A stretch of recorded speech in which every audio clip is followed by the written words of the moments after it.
કરું તુફાન SB news સાથે હું છું આપની સાથે પાયલ બામભણિયા। તો જોઈએ આજના મહત્વના સમાચારમાં। નર્મદા પદયાત્રાએ નીકળેલા પદયાત્રી ભરૂચ જિલ્લામાં આવી પહોંચતા શ્વેતા વ્યાસ દ્વારા તેઓનું સ્વાગત કરવામાં આવ્યું। પંચકૈલાસી કાંતિભાઈ 21 ડિસેમ્બર 2024ના રોજ ઓમકારેશ્વરથી નીકળી નર્મદાની પેદલ પરિક્રમામાં આજે 19મા દિવસે ભરૂચ જિલ્લામાં આવી પહોંચતા ભરૂચના જાણીતા સાયકલિસ્ટ શ્વેતા વ્યાસ દ્વારા ભાવભીની સ્વાગત કરવામાં આવ્યું હતું। કાંતિભાઈ ભંડારી ગુજરાતના જાણીતા સાયકલિસ્ટ એથ્લેટ અને પર્વતારોહક છે। તારીખ 30 સપ્ટેમ્બર 2024ના રોજ માનનીય મુખ્યમંત્રી શ્રી ભૂપેન્દ્રભાઈના આશીર્વાદ લઈ તારીખ 21 નવેમ્બર 2024થી પરિક્રમા શરૂઆત કરી હતી, જેમાં 120 દિવસ દરમિયાન આશરે 3500 કિલોમીટર જેટલું પગપાળા નર્મદા પરિક્રમા પૂર્ણ કરશે।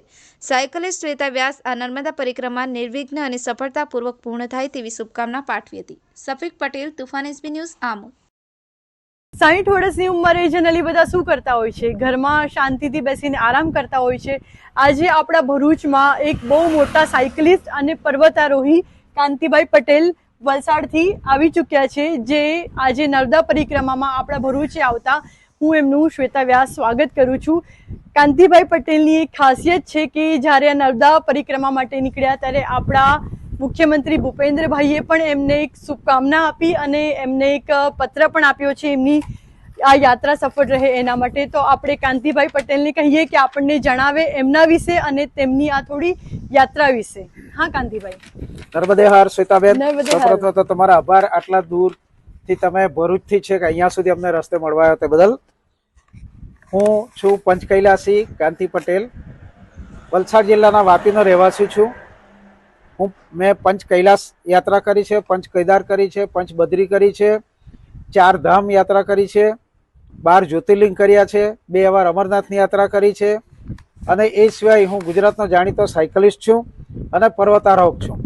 હાલમાં અમે મારા મિત્ર પ્રમોદભાઈ ભંડારી સાથે અમે વાપીથી ઓમકારેશ્વર પહોંચ્યા અને ત્યાંથી 21 તારીખથી અમે પરિક્રમા ચાલીને ચાલુ કરી છે।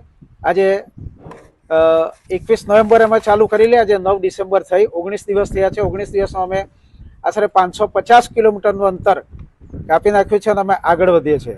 ખૂબ ખૂબ ધન્યવાદ શ્વેતાબેન, થેન્ક યુ સો તમે અમને મળવા આવ્યા તે બદલ। Thank you. અને આ સમયે કાંતિભાઈ આપણા ગુજરાતના યુવાઓને તમે શું કહેવા માંગો છો એ છેલ્લે કહી દો। યુવાઓએ પણ આવું સ્પિરિચ્યુઅલ એક્ટિવિટીમાં ભાગ લેવો જ જોઈએ અને શક્ય હોય, સમય તો બધા પાસે નથી, પરંતુ થોડો સમય કાઢીને અમારે જેટલી મોટી નહીં પરંતુ નાની પણ એક્ટિવિટી આવી કરવી જોઈએ। અમારે પૂર્ણ યાત્રા આખી પરિક્રમા પૂર્ણ કરતા અમને લગભગ 120 દિવસ થશે, આજે 19 દિવસ થયા છે। થેન્ક યુ, ધન્યવાદ।